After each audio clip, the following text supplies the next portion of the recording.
That New Year's Eve started just like so many others in my life. Utterly, completely alone.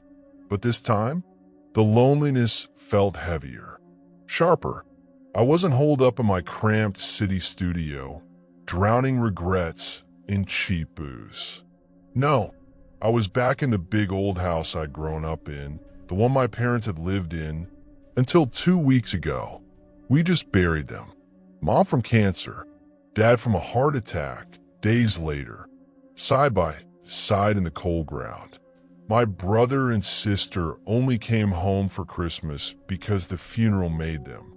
Dual reading? No surprise. I got nothing. Zero. They left everything to my brother, the perfect soldier stationed overseas. But he wasn't like them. He signed the house over to me. Sell it, Ryan, he said. Start over. That was the plan. Flip the house, pocket the money, finally escape that studio for a real apartment. I'd already hired an agent, cleaned every corner. But on New Year's Eve, I couldn't leave. Not yet. I wanted one last night in the house that raised me and broke me. By 6 p.m., darkness had swallowed everything outside. Upstate New York winter. No snow, just dead grass and biting cold. The porch light barely reached 10 feet into the yard. The house was isolated. Nearest neighbor? 3 miles away. The village? 20 miles. Some people would call it peaceful. Me? I missed noise, voices, life. Even if those voices once dripped with disappointment. Aimed right at me. I pulled the curtains tight. Needed a distraction. In the kitchen, I opened the fridge. Grabbed one of the 2 champagne bottles I'd bought. As the door swung shut, the photos caught my eye. Magnets holding them like trophies. My brother in Little League, big goofy grin. My sister at her piano recital, perfect posture. Both of them at prom, shining with promise. Then, the last one, the one that stopped me cold. All 4 of them, mom, dad, brother, sister, in the living room. Ugly Christmas sweaters, smiling wide, taken just last year by the look of it. No me. I ripped that photo off the fridge. Bottle in hand, I marched back to the living room. Pop! The cork flew. I took a long, burning swig and sank into Dad's old recliner. His throne. I stared at their happy faces. My brother and sister looked awkward, just going through the motions. But Mom and Dad, their smiles were real, genuine. Happy holidays. Happy family. Happy without me. My own smile faded fast. Another deep swig. The photo slipped from my fingers, clattered to the floor. My therapist would hate this, drinking to numb the ghosts. But screw it. This house was full of them. Words never said. Hugs never given. Doors slammed forever. I never thought I'd grieve them. But there, with the fire crackling, champagne fizzing, tears fell, soft, silent.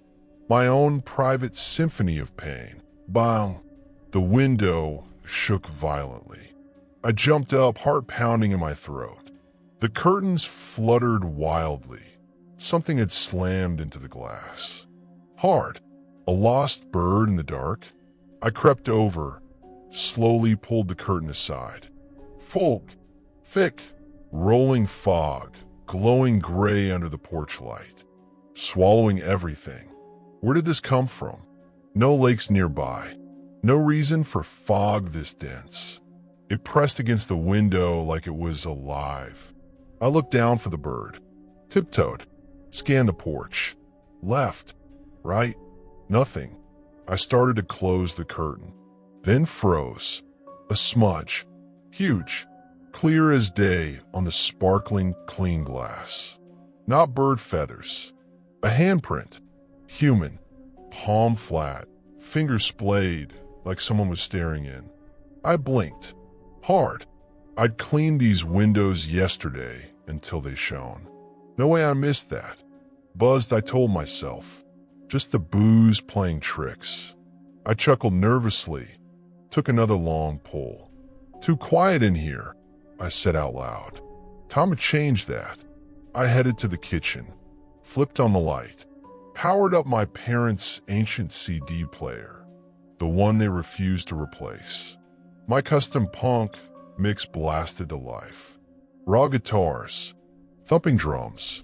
First, just head bobbing, then full-on dancing. Long gulps from the bottle. 9 songs in, sweaty, buzzing, actually having fun. The first bottle hit the counter empty. Grinning, I reached into the fridge for number 2. Slam! Something crashed into the back door behind me. I yelped, spun around, lost my balance, crashed onto the floor. The door slowly swung shut on its own. The knob had dented the wall. Hard impact. I scrambled up, heart racing. I'd locked that door. I know I had, but the knob turned freely. Unlocked. I bolted it again, knob and deadbolt. Flipped on the backlight. Pressed my face to the kitchen window. Only fog. Thicker now. The light barely cut through. I stared for minutes. Waiting. Watching. Deer? Maybe a confused animal ramming the door in the mist? I'd seen crazier things online. I laughed it off, just nerves. Grabbed the second bottle, popped the cork. Checked the stove clock. 9:30 p.m. Slow sips this time. Save some for midnight. I killed the CD. Turned off the kitchen light. Headed back to the living room. The fire was dying, just embers. I clicked on the lamps instead. Settled back into Dad's chair. Phone out. Scrolling stupid videos to zone out. Just as I hit play, pound, pound, pound. The front door shook like someone was trying to break it down. I shot up, phone and bottle crashing to the floor. The pounding kept coming. Furious. Relentless. Who's there? I shouted. Silence. Then scratching. Slow, deliberate carving into the wood. My blood ran cold. I couldn't move. Bear? No, too rhythmic. Human. With a knife.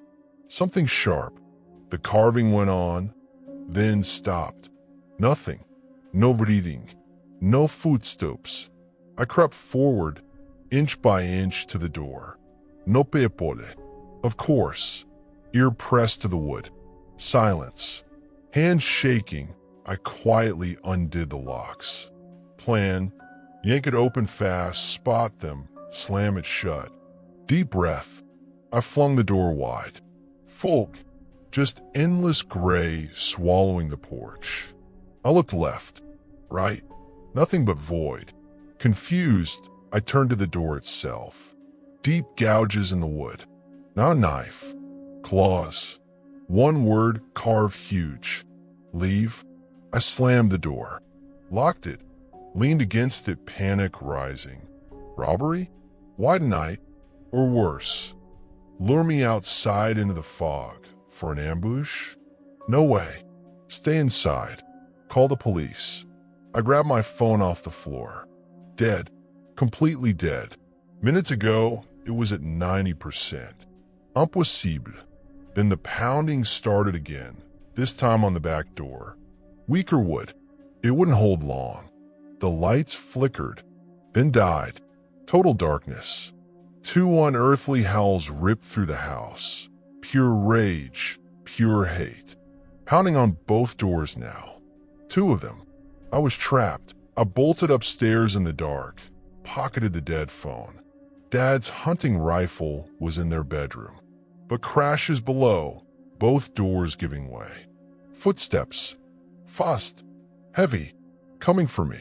No time for the rifle. I veered left to my old room. The windowless one. The one I'd installed 4 heavy deadbolts on as an angry teen. I burst in, slammed the door, fumbled the bolts. 1, 2, 3, 4. Just as the last clicked. Crash. Something hit the door so hard I flew backward.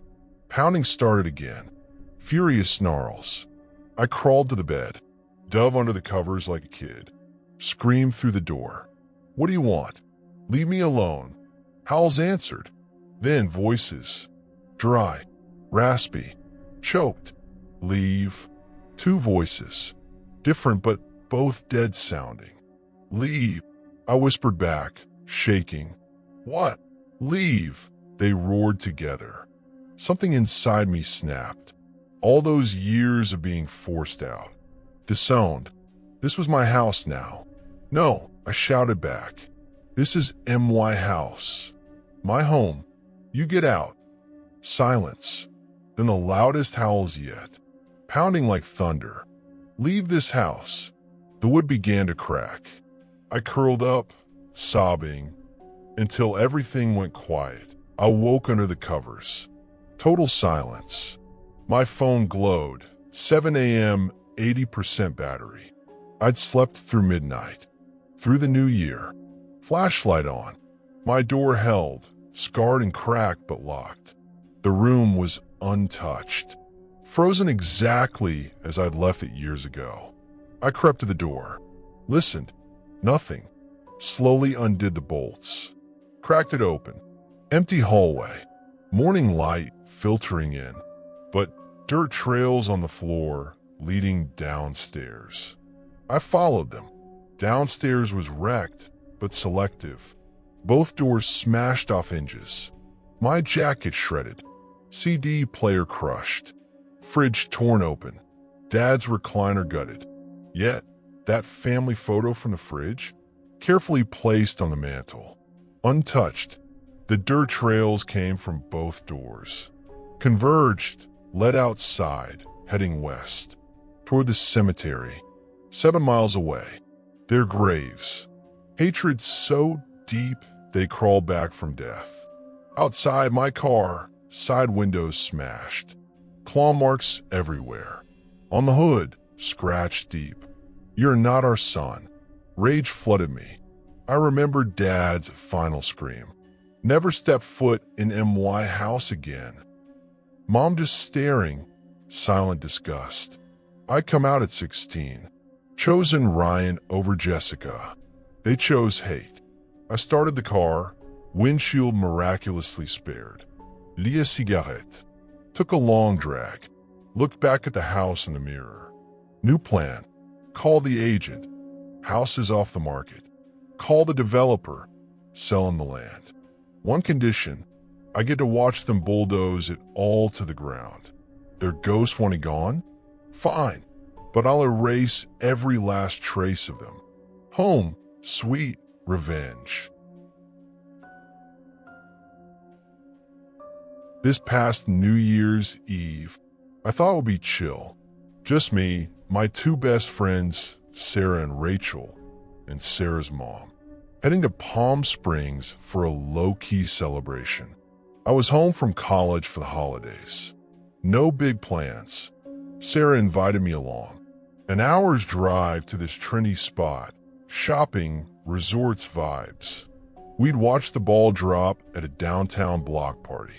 Grab a few drinks. Nothing wild. West Coast time. The ball drops at 9 p.m. Around 8, we left our hotel. Walked a mile to the party. On the way, we spotted this buzzing bar. Lively, pulsing music. We popped in for 15 minutes. Danced. No drinks yet.